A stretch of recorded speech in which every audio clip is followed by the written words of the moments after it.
네, 이사야 말씀 묵상하면서 7월 둘째 주일 제목이 좀 진지한데요. 와서 법정에서 우리의 문제를 논의해 보자라는 제목으로 말씀을 나누려고 합니다.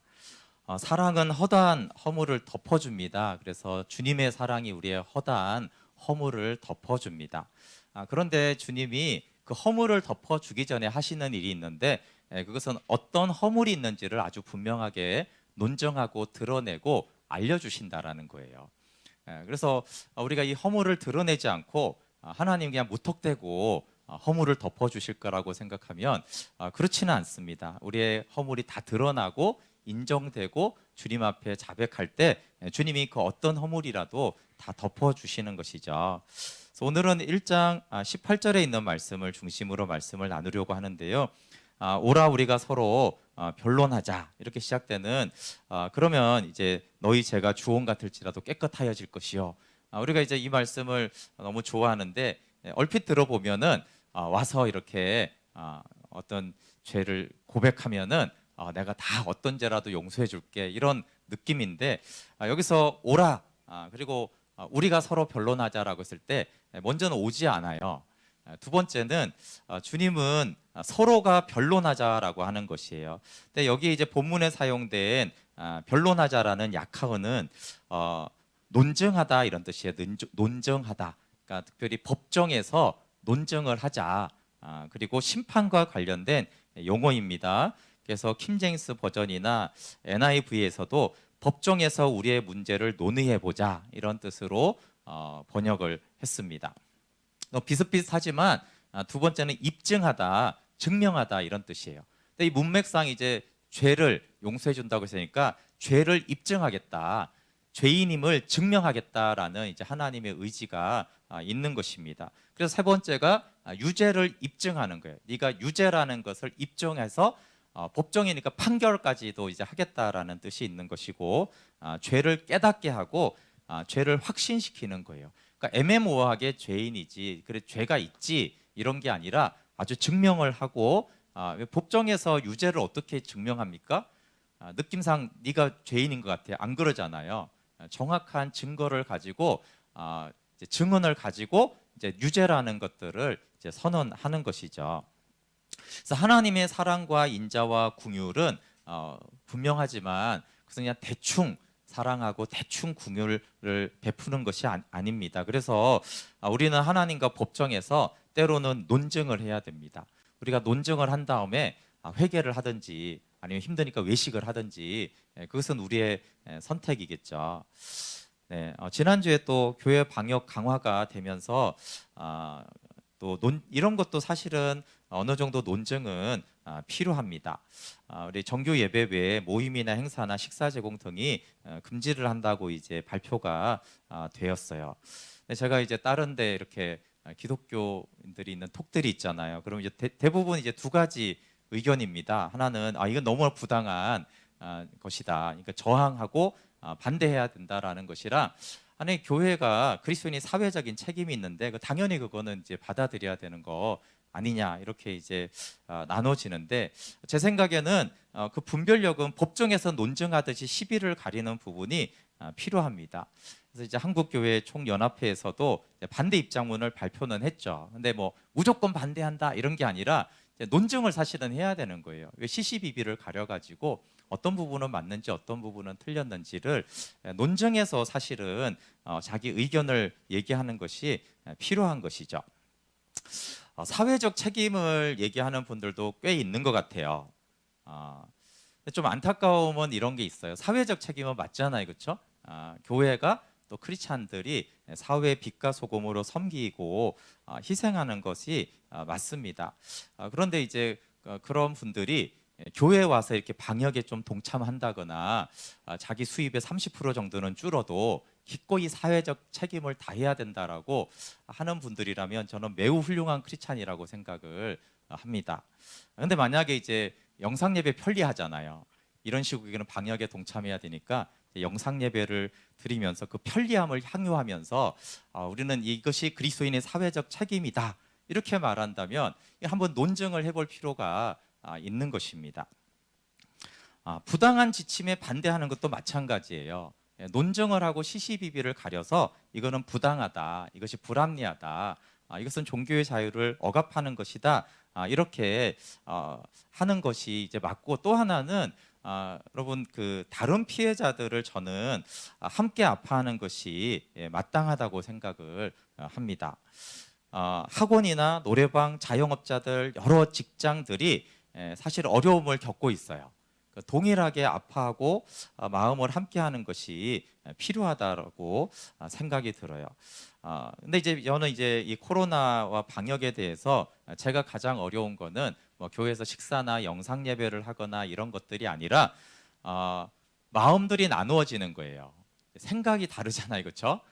각자의 어떤 생각은 원래 다 다르게 돼 있어요. 그래서 이제 의견이 분분하고 서로 이게 옳다, 서로 저게 옳다라고 하는 것이에요.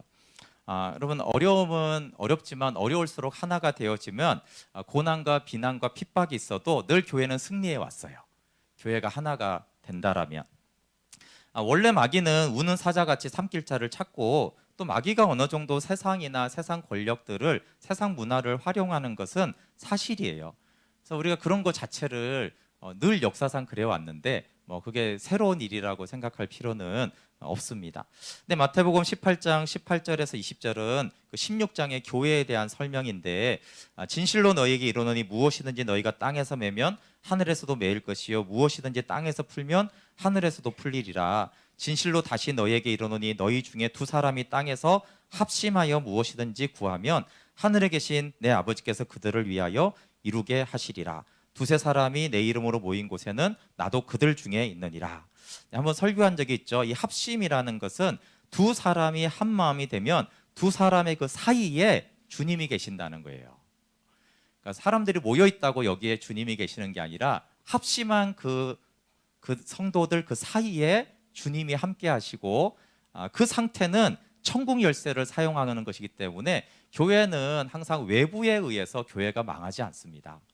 왜냐하면 천국 열쇠가 있기 때문에 교회가 부패하고 분열되지 않는 이상 외부의 환경의 어려움이나 핍박이나 여러 요소에 의해서 교회는 무너진 적이 없어요. 다만 그 안에서 합심하지 않고, 그러니까 그게 주님이 계시지 않으니까 그때는 이제 굉장히 위기고 천국 열쇠가 작동이 안 하잖아요.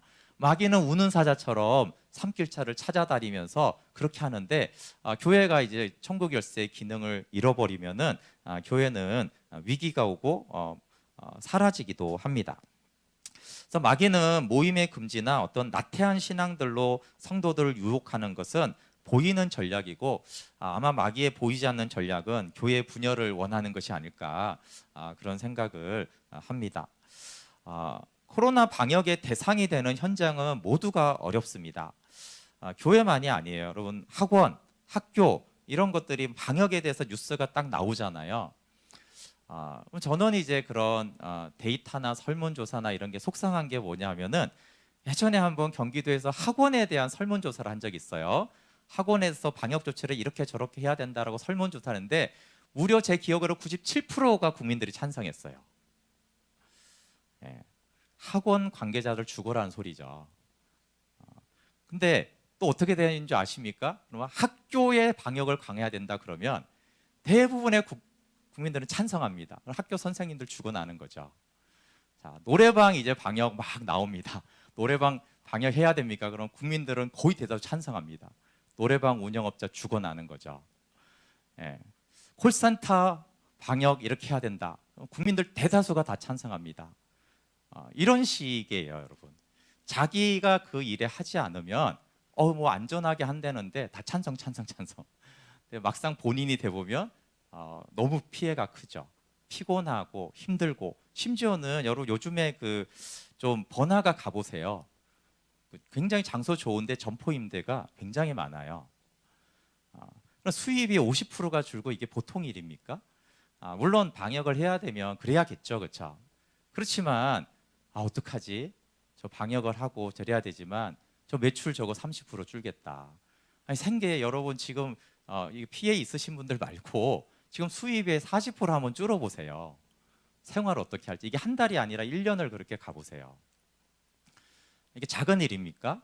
그러니까 해야 된다면 해야 되는 건 맞아요.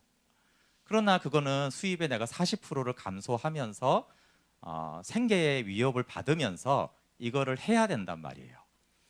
그것도 더 많은 일을 하고 방역을 하고 여러 가지 지침에 신경을 쓰이면서 그렇게 하는 거예요. 저는 이제 노래방 얘기가 나오면 제가 노래방은 안 가지만 그 노래방 하시는 분 어떻게 하지? 근데 막 뉴스를 보면 막 댓글을 막 비난해요. 뭐 노래방이 뭐 어쩌고 저쩌고 이러면서 자기가 한번 운영을 해보세요. 그런 소리가 나오는지. 아, 그 코로나로 인해서 정말 그 어려운 이게 무슨 그 전염병이 우리가 뭘 잘못해서 꼭 그런 게 아니에요. 물론 그런 뉴스들이 있잖아요. 진짜 악의적이고 정말 나쁘게 하는 거는 비난받아 마땅합니다. 근데 그러지 않고 그냥 정상적인 어떤 일들을 하는데 그렇게 된 데까지도 사실은 너무나 비난하고 막 거기는 문 닫아야 된다고 이렇게 얘기하는 것들이 한번 본인 직장 한번 문 닫아보고 본인이 하는 일이 한번 그 멈추면은 그런 소리가 나오겠어요.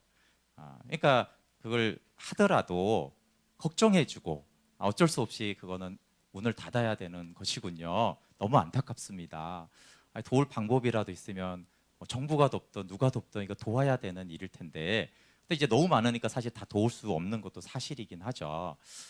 근데 이제 그런 마음들이 너무 없는 것들 또 아니 우리 저희가 이거 조금 해도 정말 그 성도들이 계속적으로 어려움을 당하고 있어요. 직접 겪는 사람들의 그 마음을 좀 헤아리는 것들은 필요합니다. 교회 방역 지침도 여기 현장은 그렇게 어렵지 않아요. 제가 3월, 4월에 동장이 저한테 전화해가지고 오프라인 예배를 하지 마시라고 막 이렇게 그런 전화를 받으면 편하지 않아요. 뭐 지침이 어떻고 뭐 벌금이 물릴 수 있고 편하겠어요? 예. 그리고 이번에도 이제 식사를 제공하지 말라고 하잖아요. 제가 사실은 코로나 때문에 한 번 드리던 예배를 2번 드리게 됐어요. 그러면서 이제 2번 다 예배 드리는 사람이 한 10여 명이 생겼어요. 저도 오전 오후 예배 드려야 되잖아요.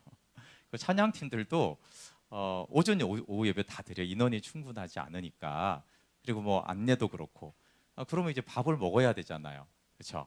근데 이제 지침은 교회에서 밥을 먹지 말아라. 근데 이제 제가 막 알아보면서 그럼 컵밥을 먹어도 안 되냐? 컵밥을 먹어도 안 된대요. 다 떨어져서. 근데 보세요. 어차피 밥을 먹어야 되는데 그 사람들이 외부 나가서 식당 가가지고 같이 밥 먹으면 더 위험하잖아요. 어차피 모여서 먹고 거긴 다른 사람들까지도 이제 있는 데인데 그러니까 여러 가지 시간도 더 들고 재정도 더 들고 방역에도 훨씬 안전하지 않은데 뭐 제도라는 게 그렇잖아요. 그렇죠? 무조건 안 된다. 교회에서는 무조건 안. 근데 제공하는 것도 안 되니까 그 사실은 이제 현실을 보면은 이게 왜 굳이 이게 방역에 무슨 도움이 된다고 이렇게 그럴까? 예를 들어서 컵밥을 먹고 각자 해갖고 비빔밥처럼 각자 2m 이상 떨어져서 먹으면 된다 뭐 이런 것도 이제 안 되는 그런 부분들이 있죠. 그리고 그럴 때마다 결정하고 운영에 어려움이 있고 또 방역을 해야 되는 사람들은 굉장히 피곤하고 부담이 됩니다. 네, 그래서 여러분 중에 그 방역에 동참하실 분 방역은요 쉽습니다. 아무도 없을 때 교회 와서 혼자 이렇게 방역하고 가시면 돼요. 정말 안전합니다. 네, 그래서 영상 예배를 드리는 분들도 얼마든지 토요일에 오거나 주일에 아무도 없는 시간에 혼자 와서 방역하고 여기저기 소독해서 닦고 그렇게 사실은 동참할 수 있죠. 그런 것이 이제 두렵돈을 하나님께 드리는 마음이고 그런 것을 통해서 하나님은 교회를 세우시고 하나님의 기쁨들을 나타내십니다. 근데 가장 중요한 것은 이제 하나님과의 논쟁이잖아요, 그렇죠? 저는 이 코로나19가 계속 하나님이 우리에게 질문을 던진다고 생각해요. 우리 마음이 계속 질문하신다고 생각을 하고 또 이게 좀 심각하고 이럴 때는 법정으로 초대하시는구나. 예배를 드리는 마음의 중심이 무엇인가? 나를 위해선가 주님의 영광을 위해선가? 영상 예배 드리는 건 너무 좋은 일이에요. 그렇지만 만약에 이런 생각을 해봤어요. 제가 이렇게 왔다 갔다 하고 예배 드리면 한 3시간이 소모가 돼요. 그 원래는 전에는 주일에 이제 3시간을 어쨌든 구별돼서 정해서 드렸잖아요, 그렇죠? 근데 이제 여러 가지 것으로 내가 영상 예배를 드리면은 한 예배가 90분이잖아요, 그렇죠? 그럼 90분이 남잖아요. 90분에서 좋게 말해 30분 빼고 한 1시간만 중보기도를 하면 얼마나 좋을까요? 영상 예배를 드리니까 어차피 시간이 세이브가 됐으니까 1시간 동안 성도들을 위해서 기도하고 교회를 위해 기도하고 코로나로 인한 또 하나님 뜻을 위해서 기도하고 그럼 이제 2시간 반 동안 그렇게 하나님께 그 시간을 드리는 것이죠. 네, 그렇다면 그 영상 예배를 드리는 그 예배를 보고 하나님은 너는 진짜 마음이 나를 향하고 예배에 있구나 마음이. 근데 이제 3시간 들었는데 이거 1시간 반이고 그것도 이렇게 침대에서 이렇게 예배 드리니까 너무나 좋구나. 이렇다면 도대체 마음의 중심은 어디 있는 것인지 물을 수 있어요. 근데 여러분 그 예배당에 나온다고 그렇지만 또 다 끝이 아니에요. 나는 이런 시국에도 예배당에서 예배를 드리지. 이러면 이제 교만하잖아요, 그렇죠? 자기를 자랑하는 거예요. 주님만 높여야 되는데 나는 이런 신앙이지. 나는 이런 시국에도 이런 믿음을 지키는 사람이지라고 하는 그 교만은 사실은 하나님은 굉장히 싫어하세요. 그것만이 아니죠. 신앙생활 전반과 생활에서 코로나에 대응하는 우리의 마음의 중심에 대해서 하나님은 계속 질문하신다고 생각이 들어요. 근데 어쨌든 우리가 마음이나 환경이나 관계에 어려움이 있을 때 하나님은 주로 거의 우리 상태를 보라고 할 때가 많아요. 너의 상태가 어떤지를 봐라. 즉 하나님이 보시는 그거를 보라는 것이죠. 이사야서의 상황은 이렇습니다. 하나님은 고난과 환난을 허락하시고 너는 지금 나를 떠나 있기 때문에 너무나 비참하고 병들었다. 그래서 나밖에 치료할 자가 없다. 이렇게 이제 말씀하는 거고 백성들은 이렇습니다. 예, 힘든 건 사실입니다. 근데 힘들지만 좀 살만은 합니다. 제가 좀 더 노력하고 그렇게 하면은 저는 될 것 같습니다. 굳이 하나님의 도움까지는 필요 없을 것 같습니다. 제가 알아서 잘 할 테니까 주님은 염려를 붙들어 매시고 제가 잘 하겠습니다. 이렇게 이제 백성들은 계속 말하는 거죠. 그래서 하나님이 이 법정에 부르시는 거예요. 법정에서 부른다는 거는요, 대화의 모두가 전혀 다른 거예요. 카페에서 얘기하자, 공원에서 얘기하자라는 거랑 법정에서 얘기를 하자라는 거는 전혀 다른 모드인 거죠. 근데 주님은 오늘 법정에서 정확하게 시시비비를 가리고 법정에서 한번 논증을 해서 누가 옳은지를 한번 밝혀보자라고 말하는 거예요. 목적은 유죄를 입증시켜서 진실한 회개를 통해 주께 돌아오게 하기 위함이에요. 진실한 회개가 있어야지 주님께 돌아오는데 이게 법정에서 논증하지 않으니까 죄가 그냥 대충 재고 대충 회개고 대충 하나님께 돌아갈 수는 없거든요. 근데 우리는 이렇게 생각하는 거예요. 이스라엘 백성께 실제로 그런 거예요. 하나님은 사랑이시고 하나님 구원의 하나님이시잖아요. 그러니까 지금 구원하세요. 지금 저를 도와주시면 되잖아요. 왜 돕지 않으십니까? 왜 일을 행하지 않습니까? 이사야 1장은 이런 아주 첨예한 생각 차이가 있는 거예요. 아마 이 배경은 대부분의 신학자들이 아수르의 사네립이 이제 유다를 침공했을 때다. 예루살렘 딱 하나 말고 46개의 성읍이 다 점령당하고 불타고 파괴됐어요. 딱 하나 예루살렘 남았는데 이제 여기도 이제 다 포위가 돼가지고 이제 함락되기 일보 직전인 상황들을 말하는 것이에요. 그런데 이제 예루살렘의 지도자들과 백성들은 하나님을 어떻게 생각했냐면, 아니 하나님은 우리가 믿는 하나님인데 우리를 구원하셔야지. 하나님 우리를 보호하셔야지. 하나님은 일하셔야 돼. 왜? 우리는 하나님의 백성이고 우리는 열심히 성전에 가서 제사를 드리고 기도하고 헌금도 열심히 하고 봉사를 했단 말이야. 이런 나를 하나님이 보호하시고 구원하셔야지. 이렇게 이제 생각을 하고 말을 했어요. 근데 이제 이사야가 딱 나타나가지고 엉뚱한 말을 하는 거예요. 하나님이 지금 너희를 보호하시고 구원하셔야 된다고? 아니, 하나님은 너희의 죄악을 고발하시고 너희가 심판받을 것을 말씀하고 있어. 그러니까 이제 백성들이 이사야를 너무 싫어했죠. 근데 이사야는 계속적으로 너희가 언약을 깨트리고 너희가 하는 거는 종교 의식만 남았지 전혀 하나님과의 관계나 언약 관계는 없어. 너희가 드리는 그 무수한 제물과 기도는 다 쓸데없는 종교적인 외식일 뿐이야. 그리고 오직 자기 중심적인 삶을 추구하면서 서로 고통과 상처를 주면서 교만하게 행하고 있지 않느냐. 하나님은 백성들의 예배를 받지 않으시고 너희가 구원해 달라고 하는 그 기도를 결코 듣지 않으신다. 이사야가 이렇게 말을 하니까 기분이 나빴죠. 제가 이렇게 얘기해도 여러분 기분 안 좋을 거 아니에요, 그렇죠? 그래서 이제 이사야하고 백성들이 이제 갈등이 되는 것이죠. 이런 사람들이 법정에 왜 갑니까? 혹시 법정에 가신 일이 있습니까? 법정이라 가는 이유는 생각 차이가 도무지 좁혀지지 않을 때 최종적으로 가는 것이 법정이에요. 대화도 해보고 협의도 해보고 싸워도 해보고 협박도 해보고 욕도 해보고 온갖 것을 다 해봤는데 안 돼. 저 사람의 생각과 내 생각은 도무지 어떤 일치를 찾을 수 없을 때 가는 곳이 법정이라는 곳이에요. 그래서 뭐 좁혀지든 안 좁혀지든 여기서 시비를 가려달라는 거죠, 법정에서. 근데 하나님이요, 먼저 법정에 와서 시비를 가리고 논증하자고 하는 거예요. 우리 이사야 1장 18절 제가 한번 읽을게요. 여호와께서 말씀하시되 오라 우리가 서로 변론하자. 너희 죄가 주홍 같을지라도 눈과 같이 희어질 것이요 진홍같이 붉을지라도 양털같이 희게 되리라. 법정 논쟁의 목적지는 죄악을 입증시켜서 확신시켜서 변명하거나 합리화하거나 종교적인 외식으로 도망을 못 가게 주님이 법정에서 딱 묻겠다는 거예요. 그렇게 이제 변명도 할 수 없을 그때에 네가 회개하면 네가 주홍 같은 그 붉은 죄도 내가 용서하고 회복시켜 주겠다라는 것이에요. 법적인 논증은 여러분 이게 어렵습니다. 왜 그러냐면 법적 논증은 말이 아니라 심판의 집행을 포함하기 때문에 그래요. 우리가 이제 법정에 갔어요. 그래서 이 사람이 5년형을 상대방이 받았어요. 근데 고소한 사람이 생각해 보니까 좀 불쌍해요. 아는 사람인데 그 처벌받기를 원하지 않아요. 그래도 판결이 나면 그 사람은 5년간 감옥에 가야 돼요. 그러니까 즉 법정의 판결은 집행을 반드시 불러오게 돼 있어요.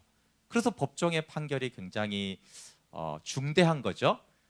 법정이 아니라면 너한테 내가 500만 원을 받아내겠어 아니면 500만 원 안 주겠어 이렇게 벌금을 해도 이제 생각이 바뀌면 다시 주면 되는 거예요. 법정이 아니면 생각이 바뀌면. 근데 법정은 생각이 바뀌어도 이게 무효가 안 돼요. 저 고소를 다 판결 나고 취하하고 싶어요. 그래도 이미 판결이 났기 때문에 형은 집행이 돼야 돼요. 그래서 하나님이 법정에 와서 얘기하자는 것은 심판의 집행을 포함하는 거죠. 그래서 변론 후에 죄사함과 회복을 주겠다라고 한 것은 판결에 따른 심판의 집행 후에 내가 주홍 같은 너희의 죄를 사하고 회복하겠다라는 뜻이 포함이 돼 있어요. 그래서요 이사야서를 읽어보면 주님이 심판을 집행하세요.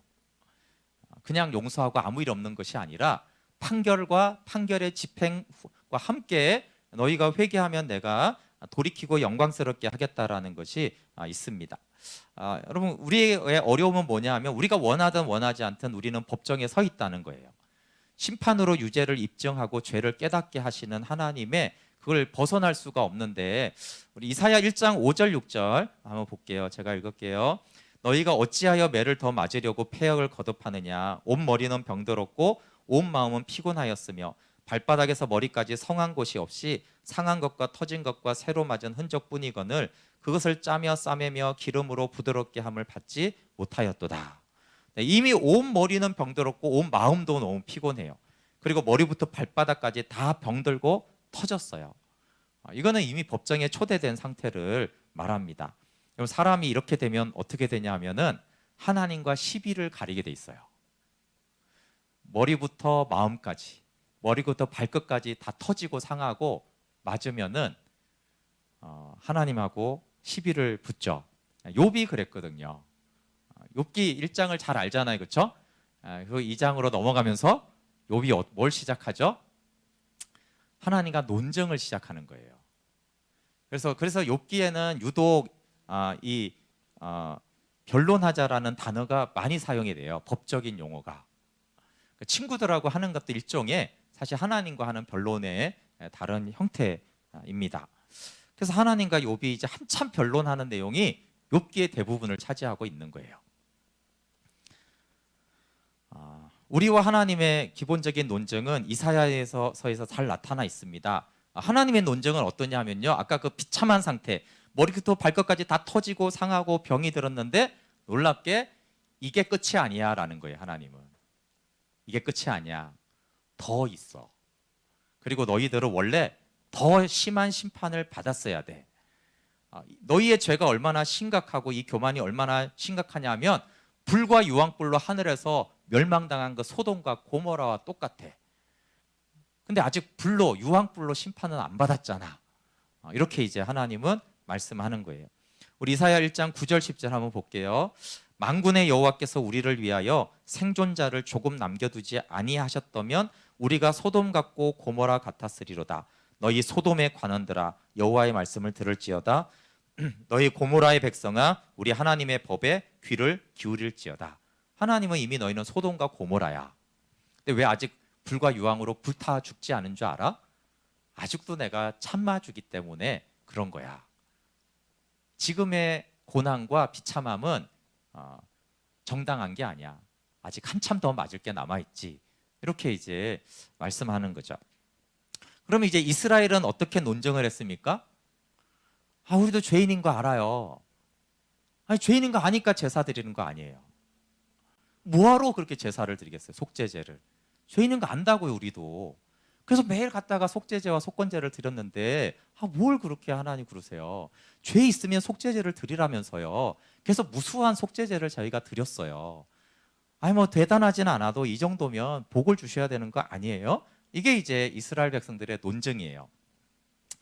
네, 간접적으로 알 수 있는 게 우리 1장 11절부터 13절을 보면 이스라엘 백성이 이렇게 논증했기 때문에 사실 이건 논증에 대한 하나님의 답이지만 이스라엘이 어떻게 하나님 앞에 논증했는지를 알 수가 있죠. 11절 13절 읽어볼게요. 여호와께서 말씀하시되 너희의 무수한 재물이 내게 무엇이 유익하뇨? 나는 수장의 번제와 살짐 짐승의 기름에 배불렀고 나는 수송아지나 어린 양이나 숫 염소의 피를 기뻐하지 아니하노라. 너희가 내 앞에 보이로니 이것을 누가 너에게 요구하였느냐? 내 마당만 밟을 뿐이니라. 헛된 재물을 다시 가져오지 말라. 분향은 내가 가증히 여기는 바요 월삭과 안식일과 대회로 모이는 것도 그러하니 성애와 아울러 악을 행하는 것을 내가 견디지 못하겠노라. 이것은 이미 이스라엘이 이렇게 말했기 때문에 우리는 무수한 재물을 하나님께 드렸어요. 숫양, 살진 짐승, 수송아지, 어린 양, 수점소를 하나님께 드렸다고요. 우리가 얼마나 헌신하고 봉사하고 기도를 많이 했는지 아세요? 거다가 없는 돈에다가 헌금까지 많이 바쳤어요. 아니 이 정도 하면 됐지 뭘 어쩌란 말입니까? 저 집사님 보니까 안 그러고도 잘 살더구만요. 이렇게 이제 논증을 하는 거예요. 아니 그 죄인이 어떻게 뭐 죄 안 짓고 다 삽니까? 인간이 다 고만고만하고 그러니까 가서 회개하고 제사 드리고 착한 일하고 하면 되는 것이지. 이 정도면 됐지 뭘 그럽니까? 네. 그래서 죄인인 거 압니다. 불순종한 거 알아요. 그렇지만 자꾸 불과 유황으로 타 죽어야 된다. 그런 식으로 유별난 죄인 취급하시면 우리는 섭하죠. 네. 제가 오래전부터 주님을 섬겼어요. 제가 한때는 열정을 가지고 그렇게 열심히 했던 거 아시잖아요. 이렇게 이제 이스라엘 백성이 논증을 하는 거죠. 네. 그러면 이제 하나님의 제 논증은 뭐라고요? 오늘 읽은 대로 무수한 재물이 내가 뭐가 유익하냐? 내가 드라쿠냐냐? 내가 왜 양의 피를 내가 마셔야지 되는 드라쿠냐냐고. 이 땅에 양과 소들을 내가 다 창조하고 내가 만들었는데 아니 그걸 나한테 드리는 게 무슨 너의 공로가 되느냐? 네가 드린 양이 네 거냐? 내 거지. 내가 그 양을 태어나게 했어. 그러니까 이제 하나님이 제 반론이죠. 그 네가 양을 1000마리를 드린들 도대체 그게 뭐 나의 유익하고 내 하늘 보좌의 영광에 무슨 유익이 된단 말이냐? 내 보좌가 1cm라도 높아지느냐? 뭔 소리냐? 이렇게 이제 하나님이 반문하는 거죠. 이런 논쟁이 이제 법정에서 계속 되는 것입니다. 언제 너희에게 이런 예배를 요구했느냐? 너희는 마당만 밟고 돌아가는데 그게 예배라고? 내가 모세에게 성막을 줄 때 그게 예배라고 가르쳤느냐? 전혀 근거 없는 예배를 드리고 무슨 제사를 드렸다고 하는 것이냐가 하나님 말씀하는 거예요. 여러분 하나님이 언제까지 법정에서 논쟁하고 판결하고 심판하겠습니까? 그것은 이사야 2장 11절 12절에 나와요. 여러분 한번 이사야 2장 11절 12절 보실게요. 제가 읽어드릴게요. 그날에 눈이 높은 자가 낮아지며 교만한 자가 굴복되고 여호와께서 홀로 높임을 받으시리라. 대저 만군의 여호와의 날이 모든 교만한 자와 거만한 자와 자고한 자에게 임하리니 그들이 낮아지리라. 한마디로 교만한 자가 굴복할 때까지, 유죄가 입증이 돼서 그 교만이 굴복될 때까지 하나님은 이 법정에서 다투고 시비를 가리겠다라는 것이고 그것을 판결을 시행하겠다라는 것입니다. 우리의 종교성, 나 자신을 위한 신앙, 보상 심리, 그런 예배와 기도와 헌신이 합당하다는 것에 대해서 그 교만이 굴복될 때까지 하나님은 법정에서 다투고 심판하겠다라는 뜻이에요. 네. 그럼 기독교 강요 금요일에 제가 강해를 하는데 칼빈의 논증만 봐도 계속 칼빈이 이걸 사실은 입증시킵니다. 우리의 선행 헌신 예배는 배설물과 쓰레기에 불과한 것이다. 네, 지난주 것만 들어도 좀 내용이 있고요. 그럼 우리의 예배와 기도와 헌신은 하나님께 보상받을 자격이 없습니다. 그래서 우리가 하나님 제가 얼마나 기도했는데 응답하지 않으세요? 하나님 제가 어떻게 봉사했는데 하나님 이렇게 이 길을 막 열어주지 않으세요? 제가 어떻게 했는데 대학에 못 들어가게 하세요? 그것은 오물과 쓰레기를 주장하는 것과 같아요. 쓰레기와 같은 것을 드리고 그것을 근거로 하나님이 뭔가를 주셔야 된다라는 아주 교만하고 방자하다는 것이에요. 그래서 칼빈이 이렇게 말한 거예요. 사람의 모든 선행, 교회에서의 헌신, 전도, 선교는 하나님의 공의 앞에서 모두 쓰레기와 오물에 불과하다. 어떻게 그 쓰레기와 오물을 근거로 무엇을 얻어내려고 할 수 있단 말인가? 그래서 위선은, 그런 위선은 하나님의 심판대에서 붕괴되어야 한다.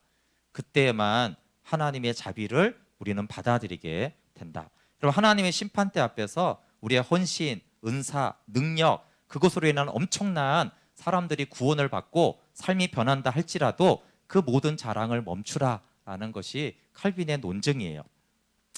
칼빈의 말대로 이 교만이 굴복될 때까지 법정의 논쟁과 심판은 계속됩니다. 그런데 이 법정 논쟁에 아주 쟁점이 있어요. 그 법리 다툼을 할 때도 그 쟁점 이슈가 있거든요.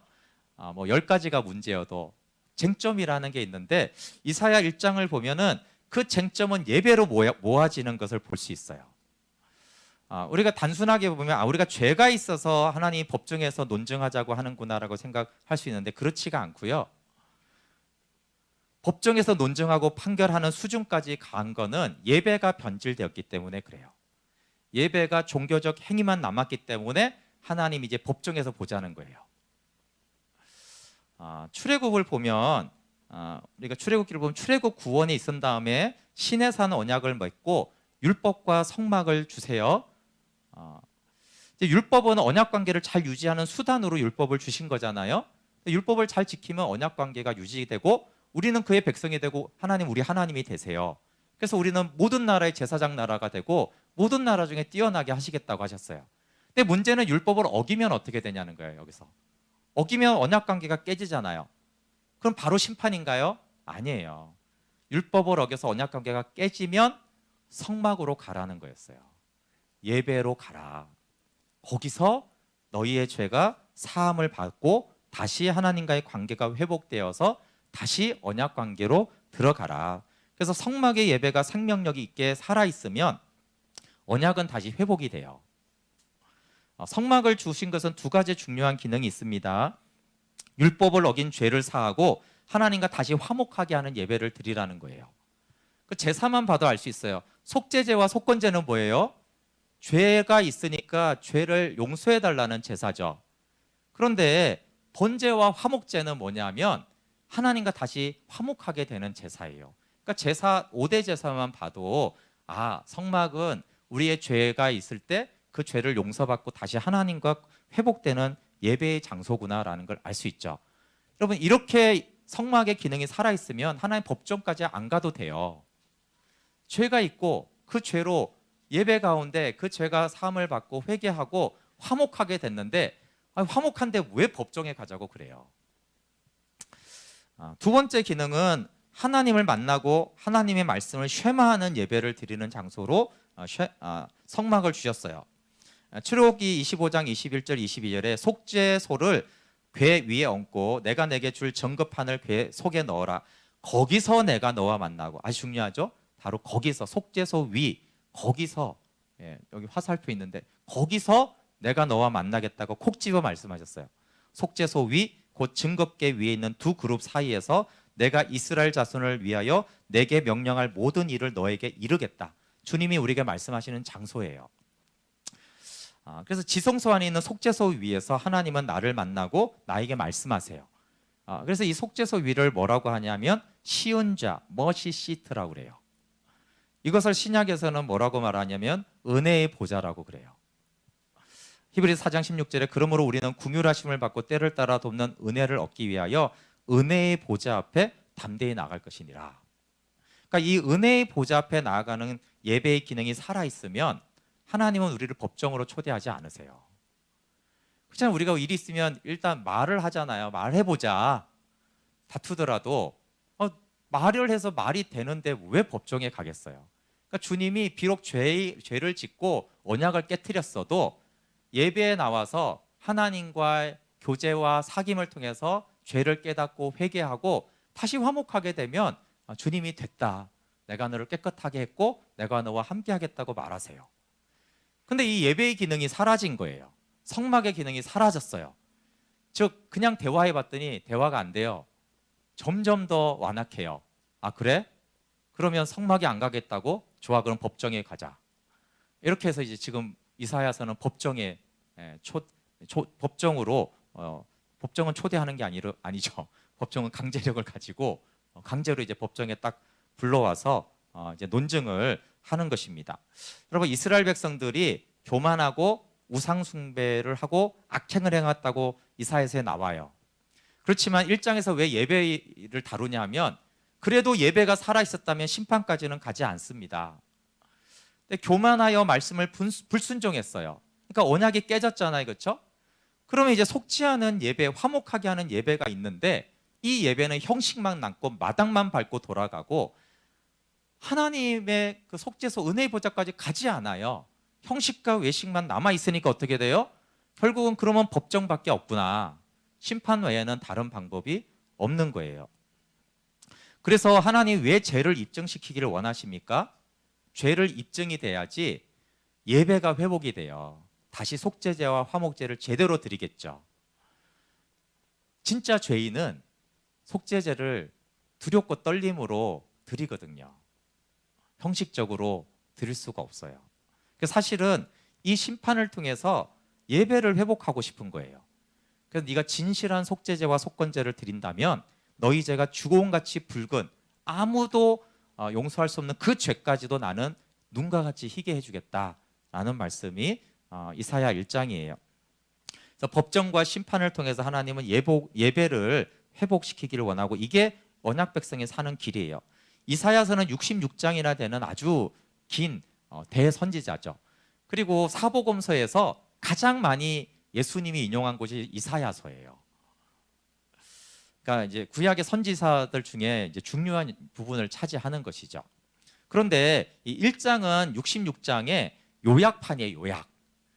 결국 이 66장을 줄이면은 이제 이사야 1장이 돼요.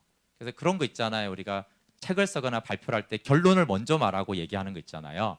자, 제가 결론을 먼저 말하고 이걸 상세하게 얘기하겠습니다. 이게 이제 이사야의 구조예요. 그래서 1장에서 결론이 이거야. 그럼 뭔 죄를 지었는지 그럼 알려줄게 하고 이제 길게 아주 나옵니다. 그리고 변론하자라는 얘기도 길게 나오고 나중에 깨끗하게 할 거다라는 것도 아주 길게 나와요. 단순한 죄사함이 아니고요. 뒤에 보면 영광스러운 회복이에요. 그 깨끗하게 하겠다라는 것은 엄청난 존귀와 영광과 이런 것들을 주는 깨끗함이라는 것들이 이제 길게 이제 뒤에 나와요. 그러니까 이제 이 1장은 굉장히 핵심적으로 중요한 것이죠. 근데 이 1장에만 봐도 심판과 구원이 있어요. 너희 지금 온몸이 머리부터 발끝까지 다 병들어서 터져서 심판받고 있고 내가 너희 죄를 주홍 같은 죄를 깨끗하게 할 거야. 심판과 회복이 있어요. 근데 그 사이에 다루는 것이 예배예요. 예배. 왜요? 죄를 회개하는 곳, 교만이 굴복되는 경배하는 곳이 예배이기 때문에 그래요. 그래서 예배는 우리가 육신에 너무 기울고 우리가 얼마나 죄에 취약합니까? 근데 또 죄 지으면 정죄감이고 죄 안 지으면 바리새인처럼 교만하고, 그러니까 뭐 좀 번듯하게 살아도 바리새인이 돼서 교만하고, 추악하게 살면 정죄감 가운데 악을 행하고, 그게 이제 인간이기 때문에 우리가 하나님을 믿어도 그 연약함을 아세요. 근데 그것을 균형을 잡아주는 것이 예배예요. 하나님 앞에 나왔을 때 그 교만함도 낮아지고, 경배라는 것이 엎드려 절하다니까 교만이 낮아지고 나의 악행에 대한 것들을 다시 회개하면서 그걸 잡아주는 것이 이제 예배거든요. 예배가 살아있으면 우리가 교만하기도 하고 정죄감이 있기도 하고 뭐 넘어지기도 하지만, 결국 그 예배라는 기능이 살아있으면 거기서 다시 중심을 잡고, 헛나갔다고 내비 많이 해보셨잖아요, 그렇죠? 길 어긋나면 다시 잡아주잖아요, 그렇죠? 그러니까 바로 가면 좋지만 뭐 길 잘못 들을 수 있고 엉뚱한 곳 갈 수 있지만, 다시 그 길을 잡아주는 그 내비가 살아있으면은 원래 원하던 그 길을 다시 갈 수 있어요. 좀 느릴 뿐이고 기름이 더 많이 들고 어떤 사람 좀 짜증날 수 있지만 결국은 거기 가게 돼 있듯이, 예배가 그런 기능을 하는 거예요. 헛나가고 엉뚱한 길로 빠지고 뭐 기름이 더 소비되고 이런 건 있어도, 결국 예배가 살아있으면은 우리가 다시 돌이키고 제 위치로 가서 언약 백성과 하나님의 사랑 안에서 영생을 누리도록 하는 것입니다. 머리부터 마음까지, 머리부터 발끝까지 터지고 상한 것을 참된 예배를 통해서 하나님은 치유하세요. 저는 코로나19 기간 동안에 우리가 예배를 돌아보고 예배가 온전해져야 된다고 생각해요. 헛된 예배, 형식적인 예배, 자기 합리화의 예배, 정죄감을 떨어버리기 위한 그런 예배들, 유죄가 확정되고 교만이 굴복되어서 진실한 회개로 예배가 회복되어야 합니다. 네, 말씀을 마무리하겠습니다. 와서 법정에서 우리의 문제를 논의해 보자라고 주님이 말씀하세요. 법정은 거부한다고 안 갈 수 있는 것이 아니에요. 불참해도 판결은 납니다. 선택의 여지가 없어요. 싫은데요? 그냥 카페에서 만나자 그러면 싫어요 그러면 끝이지만, 법정에서 오면은 강제로 오거나 안 가도 그럼 안 간 그대로 입증돼서 유죄는 판결이 됩니다. 결국은 거부할 수 없죠, 법정에서는. 그리고 어쩔 수 없이 우리는 법정에 서요. 그래서 하는 말이 뭐냐면 오라는 거예요. 강제 집행하기 전에 스스로 와라. 그래서 우리는 스스로 법정에 가야 돼요. 그리고 하나님과 논증해야 됩니다. 이 논증한다는 것이 굉장히 거만해 보일 수 있는데, 성경은 무조건 회개합니다 그렇게 하지 말라는 거예요. 하여튼 무조건 회개합니다, 그런 가벼운 회개를 하지 말라는 거예요. 네가 죄인인 걸 모르겠으면, 이런 심판이 있어야 되는 걸 납득이 안 되면 따지라는 거예요. 하나님은 나한테 와서 따져봐, 논증을 해보자. 어떤 걸로요? 감정이란 느낌이 아니죠. 법정에서는 그런 거 다 필요 없어요. 제 느낌이 분명합니다. 그건 다 필요 없어요. 오직 팩트와 증거와 증언으로만 이루어지는 것이 법정이에요. 100% 살인한 것 같아도 느낌이 확실해도 증거가 없으면 살인 혐의가 인정되지 않아요. 그러니까 그 하나님 이렇게 말하는 거예요. 너 느낌 말고, 네 감정 말고 논증을 하라니까. 논증을. 네가 어떤 존재고 내가 왜 너한테 그렇게 해야 되는지를 논증을 해보라는 거예요. 진리로, 팩트로, 증거로 시비를 가리자고 하는 곳이 법정이에요. 결론은 그렇게 나야겠죠. 하나님이 핑계할 수 없는 증거로 나의 위선과 외식적 신앙을 입증할 때까지 하나님과 변론하는 거예요. 머리부터 마음까지, 머리부터 발끝까지 터지고 상할 때까지 논증하고 다툼을 버려야 됩니다. 법정까지 왔다라면. 욥이 그랬거든요. 욥은 하나님과 사실 변론한 거예요. 논쟁한 거예요, 법정에서. 그래서 이제 뒤에 보시면 하나님이 책망하시죠. 창조주로 쫙 나타나셔서. 근데 그 논쟁의 결과가 뭐냐 하면 티끌과 재 가운데서 회개하나이다 라고 하면서, 회개가 목적이 아니에요. 그 회개를 통해서 내가 이제 눈으로 주를 보나이다. 뭐예요? 주의 영광을 본다라는 거예요. 그래서 욥은 하나님이 욥이 하나님과 논쟁하는 것에 대해서 하나님은 야 너 왜 논쟁해 이런 게 아니에요. 하나님이 욥을 법정의 논쟁으로 초대한 거죠. 그 욥은 계속 논쟁했어요. 논쟁의 결과는 뭐예요? 처음에 논쟁은 나는 양심으로 죄가 없습니다. 내가 산상수훈을 내가 다 지키고 살았습니다. 하나님. 언제까지 대답을 안 하겠습니까? 이렇게 했는데 결국 마지막 논쟁은 뭐예요? 티끌과 재 가운데서 내가 회개하나이다. 그게 이제 마지막 욥의 논쟁이고 그렇게 법정은 끝났어요. 근데 그렇게 비참하게 된 욥을 그래 이 나쁜 놈아 이렇게 하지 않으시고 그래 네가 이제서야 교만이 굴복되었구나 라고 하면서 사실은 욥을 가장 존귀한 자리에 높이시죠. 눈으로 어떻게 주님을 봅니까? 우리가 영이신 하나님, 영광의 주를 눈으로 볼 수가 없어요 우리는.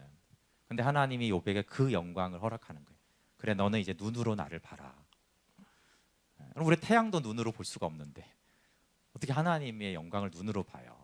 그러니까 그것은 불가능한 영역까지도 존귀하게 하시는 하나님이에요. 그게 그 법정 논증을 통한 하나님의 목적이에요. 법정에서 논의한 결과 우리의 유죄와 교만이 입증되는 그날이 속히 오기를 기대합니다. 그 비참한 날 진실한 회개로 인해서 하나님이 이제 존귀케 하세요. 많아요. 65장, 66장 이렇게 보면은 단순히 죄를 깨끗하게 하게 이렇게 아니라 이 의미예요. 너희는 내가 창조하는 것으로 말미암아 영원히 기뻐하며 즐거워할지니라. 보라 내가 예루살렘을 즐거운 성으로 창조하며 그 백성을 기쁨으로 삼고 내가 예루살렘을 즐거워하며 나의 백성을 기뻐하리니 우는 소리와 부르짖는 소리가 그 가운데서 다시는 들리지 아니할 것이고 이런 내용들이 주홍 같은 죄를 깨끗하게 하겠다라는 것이에요. 그러니까 욥의 영광을 동일하게 이사야서는 약속을 하고 있습니다. 우리 함께 같이 찬양하고 좀 기도할게요. 네, 모두가 법정에 있는 것은 아닐 수 있습니다.